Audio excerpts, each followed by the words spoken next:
Hai semuanya, jumpa lagi di podcast The Camper. Kami anak muda pembawa perubahan. Ye. Oke guys, siapa yang udah menanti-nanti kita dari minggu kemarin nih? Podcast apa lagi yang akan ada nih untuk minggu ini? Kemarin udah ada di podcast kita, udah ada istrinya. Sekarang yang aku ambil adalah pasangannya, suaminya. Aku mau Yes. kenalin dulu Pastor Ferry Felani.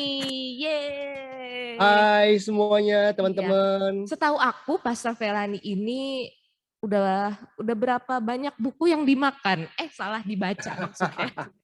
Pastor Ferry ini suka baca buku ya? Iya, Pastor ya, benar. Yes, betul banget Udah berapa tuh Jenny. kalau dihitung-hitung? Udah nggak kehitung jari kali ya? Kalau tahun ini baru 12. Tahun ini. Ya. Tahun ini baru 12. Ya. Berarti setiap tahun kalau 12 sebanyak juga ya dijumlahin. Targetnya biasanya sih sampai akhir tahun, tapi beragam, kadang-kadang tercapai, kadang-kadang enggak, tergantung kesibukan. Iya. Baca itu nambah wawasan ya, Pastor ya. Banget. Oke, Pastor, sengaja nih aku Yes. undang. Terima kasih nih udah mau meluangkan waktunya buat kita buat The Campers nih. Yes, Kita mau sama-sama. ngomongin topik yang sering banget sebenarnya Pastor ditanyain sama anak-anak muda gitu. Gue misalnya lahir di dunia, emang ada tujuannya? Apakah ya setahu aku cuma sekolah, kerja, cari duit, menikah, nanti tua, maaf meninggal. Apakah kayak gitu? Menurut Pastor gimana nih dari pandangan Pastor Ferani? Sebenarnya setiap orang mempunyai tujuan hidup nggak sih, Pastor? Gitu. Yes. Saya meyakini banget bahwa pada dasarnya ketika Tuhan menciptakan manusia, Tuhan karena kita yakin kan bahwa manusia itu Tuhan yang ciptain gitu. Jadi sebelum manusia ada, tujuan ada lebih dulu. Sama deh contohnya kayak manusia. Kalau manusia ciptain apapun, misalnya ada sebuah perusahaan yang menciptakan laptop misalnya ya kan, laptop tuh serinya macam-macam gitu ya. Sebelum laptop ada, tujuan tuh udah ada lebih dulu, bener nggak? Jadi nggak mungkin laptop itu dibangun terus baru mikir, ini tujuannya apa ya? Nggak ada. Tujuannya pasti udah ditetapkan lebih dulu, baru dibuat laptopnya. Benar juga. Tujuan dibuat lebih dulu, baru dibuat sepedanya. Tuhan tuh juga Tuhan yang sama. Di Kejadian 1 ayat 26 dibilang kan bahwa baiklah kita menciptakan manusia menurut gambar dan rupa kita supaya mereka berkuasa. Jadi sebelum manusia diciptakan, manusia tuh Tuhan tuh punya rencana lebih dulu. Tuhan punya plan lebih dulu, baru diciptakan supaya manusia berkuasa dan sebagainya. Jadi basically untuk semua manusia yang ada di bumi, Tuhan tuh punya tujuan. Cuman masalahnya kan nggak semua orang, nggak semua anak muda tahu tujuan Tuhan dalam hidupnya kan, itu problemnya. Berarti bagaimana sih bisa mengetahui tujuannya gitu tuh, Pastor? Nah, apa setiap orang beda-beda atau gimana gitu, Pastor? Bagaimana mereka bisa mengenali? Gitu.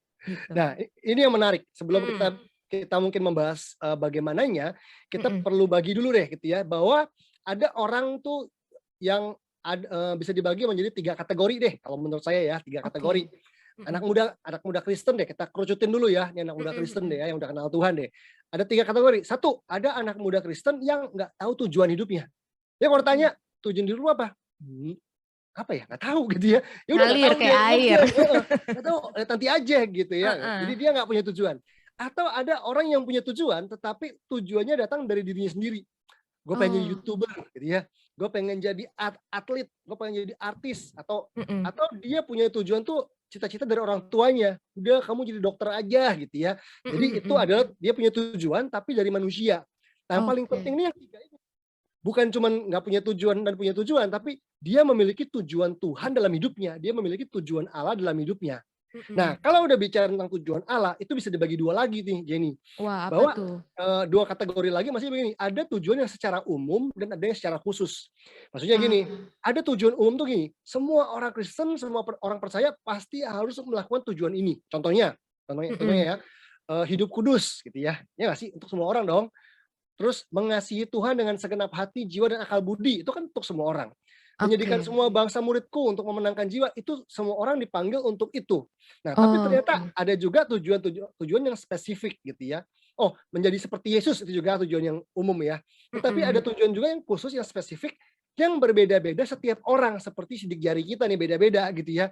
Nah, itu namanya panggilan kan, panggilan Tuhan, tujuan Allah yang spesifik. Nah, kita perlu menemukan itu gitu, perlu menggali itu. Nah, caranya macam-macam, tapi yang jelas yang pertama adalah kita harus lahir Yesus sebagai Tuhan dan Juru Selamat dulu nih, gitu ya. Nggak asal Kristen, orang tua gue Kristen, gue ngikut ke gereja, nggak Mhm. gitu.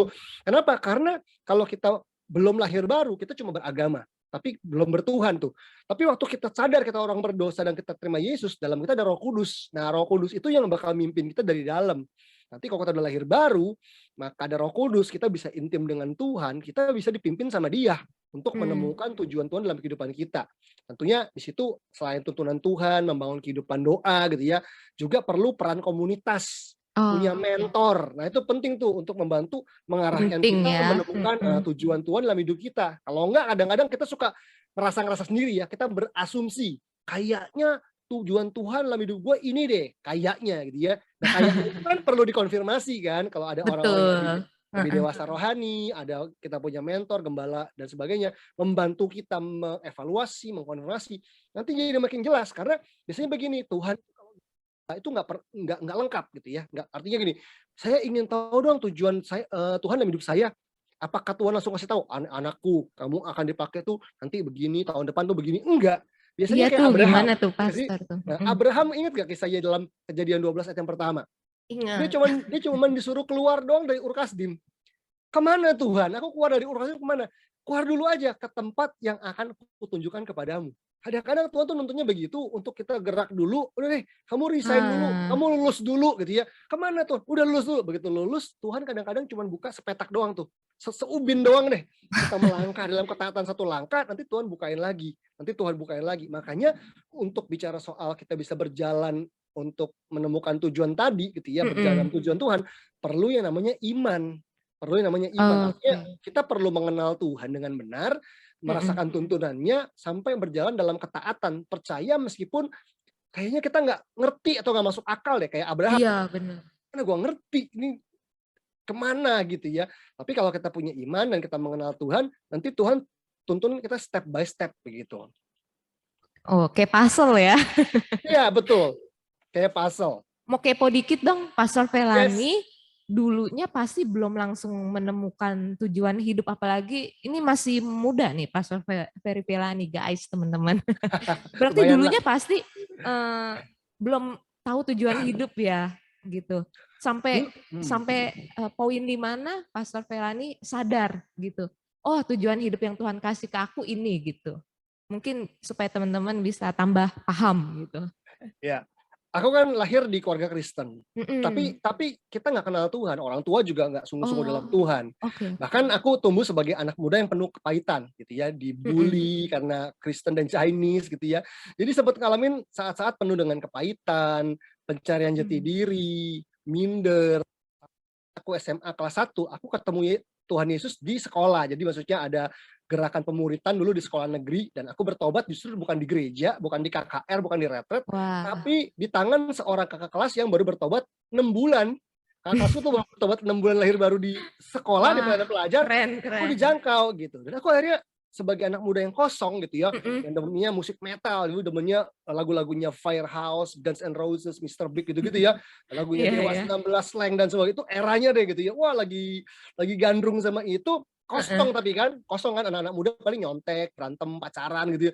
Tapi kosong gitu, sampai Oh, akhirnya dijamah Tuhan dan ngasih hidup buat Tuhan dan mulai lahir baru dan mulai pelayanan di sekolah, pemuritan. Nah, mm-mm. ketika itu aku diajar banget sama kakak kelasku tuh untuk, kakak mentorku ya, untuk punya kehidupan saat teduh yang teratur. Itu di-push banget, bahkan dipaksa lah tanda kutip ya. Seminggu tuh nggak boleh bolong gitu ya. Jadi itu di-push Mm. banget. Jadi ditanya, "Seminggu ini bolong nggak? Bolong berapa? Ayo jangan bolong. Hubungan sama Tuhan tuh banget, pelayanan tuh penting." Pokoknya dilatih sedemikian rupa, ya kita kan anak muda kadang-kadang ada mood-moodnya ya, tapi latihan terus. Dan ternyata di situ justru teman-teman, hari itu aku ngalamin jamahan Tuhan dan mulai belajar Oh, dengar suara Tuhan, sampai juga ada kakak-kakak yang mengkonfirmasi bahwa, "Fer, kayaknya Tuhan mau pakai lu jadi hamba Tuhan deh." Awalnya tuh masih umum kayak begitu ya, belum "Masa sih?" kepikiran gitu ya ya, tadinya ya, heeh, Pastor ya. nggak kepikiran karena aku orang Katolik, keluargaku Katolik. Jadi Oh, kalau oke, aku mau jadi oke. pendeta tuh kayak, wah gimana ngomongnya sama nyokap ya gitu ya. Wah, ya itu kelas 2 SMA, bayangin nggak? Kelas 2 SMA aku baru pertama kali kayak merasakan kayaknya ini deh, dan ambil waktu Hmm. setahun untuk gumulin itu, doain itu, sampai di kelas 3 SMA, itu kan udah penjurusan ya, IPA, IPS segala macam tuh. Sampai lulus, aku tuh nggak pintar-pintar banget di sekolah. Mediocre lah, tengah-tengah lah. Bodoh banget juga enggak, pinter banget juga enggak gitu. Tengah-tengah aja gitu. Terus ya udah aku cuma doa, Tuhan, aku minta Tuhan nyatain. Tuhan bicara apa yang Tuhan mau. Aku mau kemana gitu ya. Otak udah nggak pinter, mimpi nggak, dan jujur aku dulu nggak punya tujuan hidup. Sebagai anak muda tuh cuma pengen ngeband doang. Kenapa? Karena Oke. itu satu-satunya skill yang aku bisa, main gitar gitu ya. Jadi dewa gitar di sekolah zaman dulu, wah digila-gilain cewek-cewek ya gitu ya. Karena nilai jelek banget, kalau nilai nggak berpengharapan lah ya gitu ya. Jadi akhirnya ya cuma pengen ngeband aja gitu. Tapi ternyata aku Oh, doa, iya. doa, doa, doa, dan wah kayaknya masuk sekolah teologi ya nih. Itu aku doa banget dan mengalami banyak konfirmasi di dalamnya begitu, dan akhirnya Mhm. Tuhan pakai banyak deh gitu, ada temen, ada kakak kelas, ada pendeta lagi khotbah, pokoknya itu menjelang lulus itu tuh kayak Tuhan meneguhkan sampai padahal tuh aku maju mundur karena orang tua nggak restui, orang tua nggak setuju gitu kan. Sampai akhirnya aku masuk sekolah teologi ya selama 4 tahun, di tengah-tengah pun pengen berkali-kali pengen keluar sebenarnya, pengen pengen mundur. Kenapa? Karena saya nggak rasa saya nggak bisa khotbah. Teman-teman di sekolah teologi itu anak-anak daerah, dari Medan, Mhm. dari, Kupang, itu berani-berani loh, kalau debat, ngomong. Aku tuh nggak berani, sampai lulus sekolah teologi 4 tahun, aku belum bisa khotbah, bayangin ya.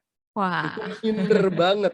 Jadi kalau sampai akhirnya dipakai Tuhan dalam pelayanan, menjadi mentor, menjadi gembala, menjadi coach juga, eee dari anak muda sampai orang-orang umum, sampai melahirkan pemimpin, Mhm. sampai itu tuh benar-benar anugerah, dan itu perjalanannya panjang banget, taat step by step. Yes. Bahkan dari titik di mana aku ngerasa, Tuhan kayaknya bukan ini deh tujuan gue. Kenapa? Karena antara tujuan yang Tuhan mau nyatain sama kemampuanku tuh kayaknya jomplang. Tuhan mau pakai gue untuk khotbah, gue nggak bisa khotbah gitu, kayaknya rasanya gitu.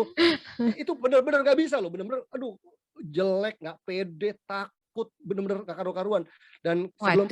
sebelum pandemi itu tahun 2019 ya, Mhm mhm. aku tuh hitung iseng-iseng, jadwal pelayananku setahun tuh berapa kali khotbah, di luar gereja Oh, yang aku berapa tuh? gembalain. Kalau di gerejaku gembalain kan aku berkuasa untuk nentuin jadwal, luar Mhm. undangan semua, 215 kali. Oh. 215 kali. Orang yang nggak pernah bisa ngomong gitu ya, itu cuman anugerah Tuhan untuk apa ya, bisa sampai segitu gitu. Karena teman-teman kadang-kadang waktu kita mau hidupin tujuan Tuhan, di tengah-tengah tuh Mhm. kita seringkali goyah. Apa ya bisa Tuhan? Apa ya gue orang yang tepat gitu ya, dan sebagainya. Tapi Bener. kayak Musa kan, waktu Musa Iya. dipanggil untuk mimpin Israel, jangan gue deh gitu, gue nggak bisa ngomong gitu kan. Tapi ternyata Tuhan tuntun dia waktu dia taat. Tuh teman-teman, kalau kamu ngerasain panggilan Tuhan, berjalanlah dalam ketaatan. Tuhan tuh punya waktu kok, punya proses kok. Yang Mmm. penting kamu jangan mundur, jangan nyerah, jalanin step by step dengan setia. Jangan kabur-kaburan. Nggak enak sedikit, nyerah, mundur, ngilang. Nanti dari nol terus mulainya gitu ya. Dan saya belajar komit, ketika Tuhan panggil komit. Pernah nggak pikir mau nyerah, mau mundur? Berkali-kali. Tapi Oh, bersyukur ya, tiap wah. kali mau nyerah tuh pasti nanya Tuhan dulu. Nggak jadi lagi, Tuhan tuh selalu dengan cara yang Mhm. ajaib tuh kebalikin. Akhirnya, ya aku udah bertobat 24 tahun, sudah mengembalakan kurang lebih 17 tahunan lah kira-kira. Wah. Bener ya kalau Tuhan panggil, Tuhan lengkapi. Kalau udah panggilannya Yes, itu bener ya, diasah ke betul, arah itu ya. betul betul banget. Aku sih tertarik yang pastor tadi bilang dibagi 3 tuh, tujuan yang dari diri sendiri, ada yang dari Mhm. Tuhan gitu kan. Eee, Kalau menurut, Pastor Ferry nih, diumpamakan seperti apa orang yang, berjalan belum tahu tujuannya gitu dibanding kayak pastor gitu udah tahu tujuannya gitu. Jadi kayaknya hidupnya lebih bertujuan gitu loh, ada goal yang ada visi di depan yang mau dicapai gitu. Seperti diperumpamakan apa gitu, orang yang belum berjalan dalam perumahan kan berarti kayaknya penting banget nih untuk menemukan Mmm, tujuan hidup ya. yes, ini pertanyaan bagus banget. Teman-teman, 1 Petrus 1 ayat 18 pernah bilang gini nih, 1 Petrus 1 ayat 18, "Sebab kamu bahwa kamu telah ditebus dari cara hidupmu yang sia-sia, yang kamu warisi dari nenek moyangmu itu bukan dengan barang yang fana, bukan pula dengan perak atau emas." Ya, Mhm, berarti situ aja ya. Jadi firman Tuhan ngasih tahu kita kalau kita itu ditebus dari apa? Cara hidup yang sia-sia. Tahu betul. nggak cara hidup yang sia-sia itu?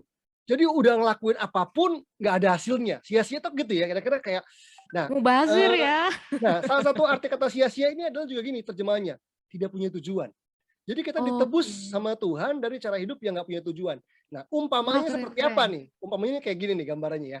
Jadi ibaratnya itu kalau orang nggak punya tujuan, itu ibarat kayak orang main sepak bola gitu ya, udah 11 lawan 11, udah pakai seragam sepak bola, pakai sepatu sepak bola, di lapangan yang bagus gitu ya, Iya betul. main uber-uberan gitu ya, sundul, tendang, gocek segala macam, tapi nggak ada gawangnya.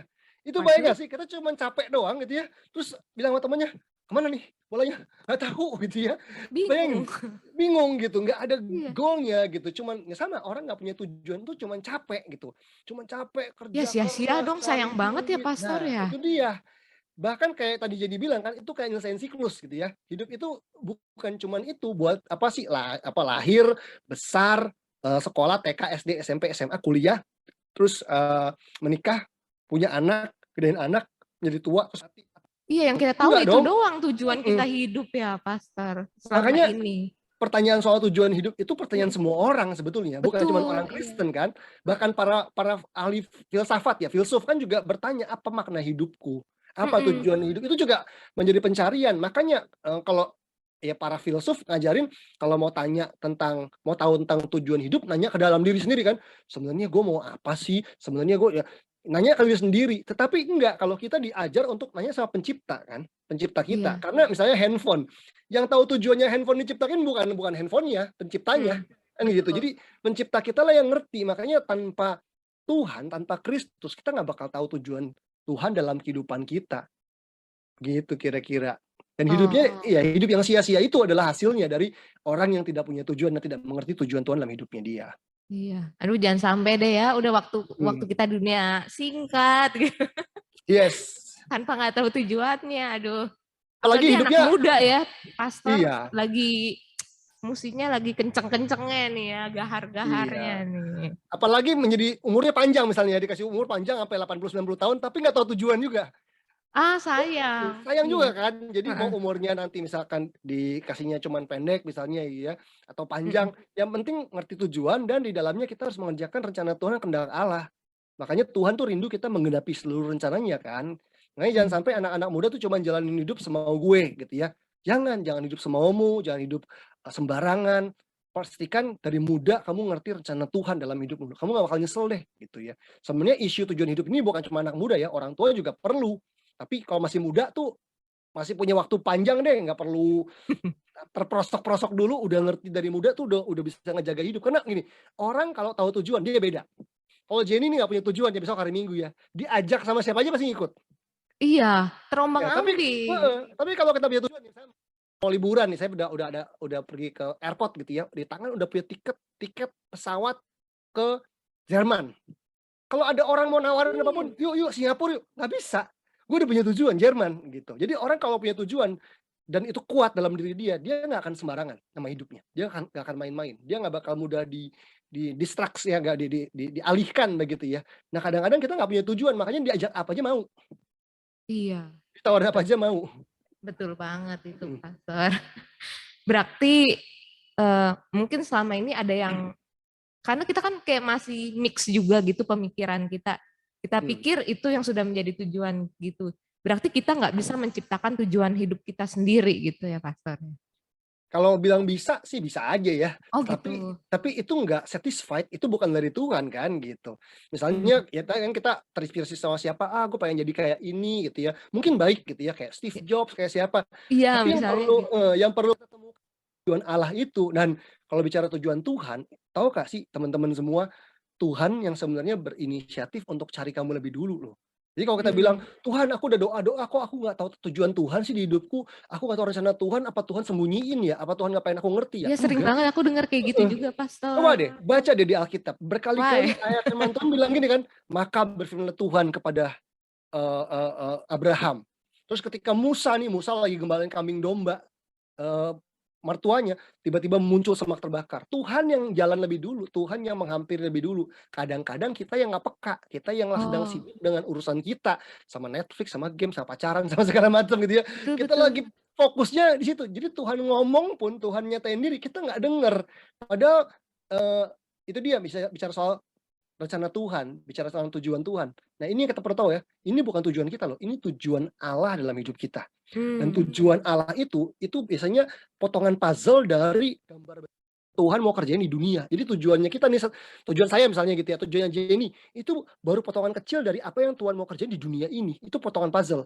Makanya gini, kalau sampai Jenny gagal gitu ya menemukan itu, yang rugi bukan cuma Jenny, kerajaan sorga juga terhambat kan. Makanya Oh, Tuhan tuh berkepentingan dong untuk memberitahu rencananya. Kenapa? Karena ini iya. rencananya, ini tujuannya gitu. Punya dia, punya Tuhan gitu. Berarti balik lagi seperti yang firman ya, ketuk carilah gitu untuk mengetahui Iya, tujuan hidup kita. perlu kesungguhan hati ya, keseriusan gitu ya. Kalau nggak serius, ya nemu syukur, nggak Serius nemu ya ya, udah. berdoa, Iya, Tuhan apa nggak sih bisa. tujuan hidup aku gitu. Walaupun mereka udah mencapai kesuksesan yang dia mau, pasti tetap masih ada merasa hampa ya kalau belum sampai menemukan tujuan yang Allah berikan untuk orang tersebut gitu ya Pastor. Iya, Walaupun di biasanya dunia ini gitu. dia udah tercapai segala tujuan cita-citanya jadi orang sukses misalnya gitu. Iya, makanya Iya, banyak orang sukses juga bunuh diri kan. iya sedih Artis-artis ya. udah kosong, malah diri, malah malah yang enggak-enggak lah gitu, udah semua udah punya, jadi yang enggak-enggak kan malah dilakukan. Tapi kalau orang ngerti rencana Tuhan dalam hidupnya, meskipun mungkin menurut ukuran dunia dia nggak sukses gitu ya, belum bisa beli Lamborghini, dia rumahnya masih dikontrakan, tapi kalau dia menemukan rencana Tuhan dalam hidupnya, wah itu tuh puas banget hidupnya gitu. Karena ukuran kita bukan ukuran dunia kan keberhasilan kita. Yesus coba deh, kita pakai patokan Yesus gitu ya. Tuhan Yesus Mm-mm, sebagai role model kita karena kita dipanggil betul. serupa dengan dia. Dia meninggal, dia mati di kayu salib usia 33,5 tahun. Masih muda banget tuh, lebih muda daripada saya bahkan Iya. waktu itu ya berarti ya. Untuk dosa yang bukan dosanya dia. Kalau saya tanya nih sama orang-orang, saya, teman-teman semua, menurut kalian semua Tuhan Yesus adalah pribadi yang gagal atau berhasil waktu hidup di bumi? Itu kan kalau orang Kristen kan mau bilang gagal takut kualat gua gitu ya. Tapi kalau bilang berhasil nggak pengen ngikutin, mati muda gitu ya gitu ya. Nah, tapi kan kalau kita jujur, kita mengacu pada Alkitab, Tuhan Yesus yang datang ke dunia, ke bumi ini meninggal di usia 33,5 tahun di kayu salib untuk dosa-dosa. Dia kan berhasil, dia kan sukses kan. Iya, Karena apa? Karena suksesnya dia adalah menggenapi seluruh rencana Bapa. betul. Nah, kita ingin jadi seperti Yesus, tetapi kita punya ukuran kesuksesan malah seperti Hotman Paris, seperti Indra Kents gitu ya. Wih, jadi sultan. Misalnya begitu kan. Ya, Iya. kita nggak seperti dia gitu. Masalah kamu kayanya ya itu bonus lah. Tapi kalau kita ingin seperti Yesus, harusnya tujuan kita adalah mengenapi rencana Allah seperti Yesus. Hmm, Walaupun belum tentu mati di kayu salib ya kan udah nggak perlu lagi iya. gitu. Tapi intinya bahwa suksesnya kamu bukan waktu kamu kaya, suksesnya kamu bukan waktu kamu bisa ke luar negeri tiap bulan, bukan. Tapi suksesnya kamu waktu kamu berhasil hidupmu mengenapi rencana Tuhan. Weh, keren nih. Keren banget gitu. Tapi aku harus merangkum semuanya nih supaya teman-teman juga bisa Yes, nangkep. Berarti setiap orang Tuhan berikan tujuan hidup walaupun berbeda-beda ya, nggak semuanya dipanggil jadi pendeta juga kan yes, betul, betul. gitu. Tapi aku juga nangkep dari Pastor Pelani, ayo sungguh-sungguh cari, ketok, carilah maka Tuhan akan memberikan. Walaupun Tuhan kasih sedikit-sedikit seperti puzzle yang tadi Pastor bilang, tapi itu akan menjadi suatu keseluruhan tujuan hidup yang buat kita itu menjadi nyata di hidup kita gitu. Dan Amin. perlu mentor juga untuk tadi Pastor bilang, kayak Pastor juga ada konfirmasi gitu ya. Iya, iya, betul Perlu banget. komunitas juga yang membangun Mhm. berarti. Nah, berarti tujuan kita juga itu bukan cuma di dunia ini gitu, tapi untuk menggenapi apa yang Tuhan mau selama kita masih hidup di dunia ini. Bukan Yes, begitu, Pastor Ferry? cakep Ada yang mau banget. ditambahin lagi untuk Sudah mantap konklusi? pokoknya. Iya, berarti teman-teman kalian hidup handphone aja diciptakan dengan suatu alasan, dengan suatu kegunaan, dengan suatu fungsi yang mempermudah Yes. manusia ya enggak? Mhm. Sampai kamera, zoom kayak gini juga diciptakan untuk mempermudah kita ya. Berarti teman-teman juga, hidup teman-teman juga berarti dan punya tujuan hidup. Jadi jangan sampai anak muda mikir bunuh diri kali ya Pastor ya, iya enggak? Iya, Kalian betul begitu banget. berharga buat bunuh diri, mikir pintas kayak gitu. Yes, Iya, yes, yes, yes, betul mantap. banget. Sekali lagi terima kasih Pastor Pelani udah nemenin Sama-sama. kita ngebahas tentang tujuan hidup. Semoga kita semua punya tujuan hidup dalam Allah.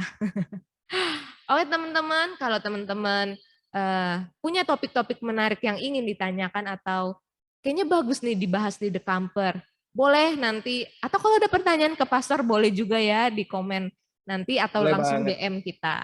pasti nanti dibales. Oke teman-teman, sekian dulu. Saksikan lagi podcast kita minggu depan dengan tema yang seru-seru lagi dan pastinya baru dan memberkati.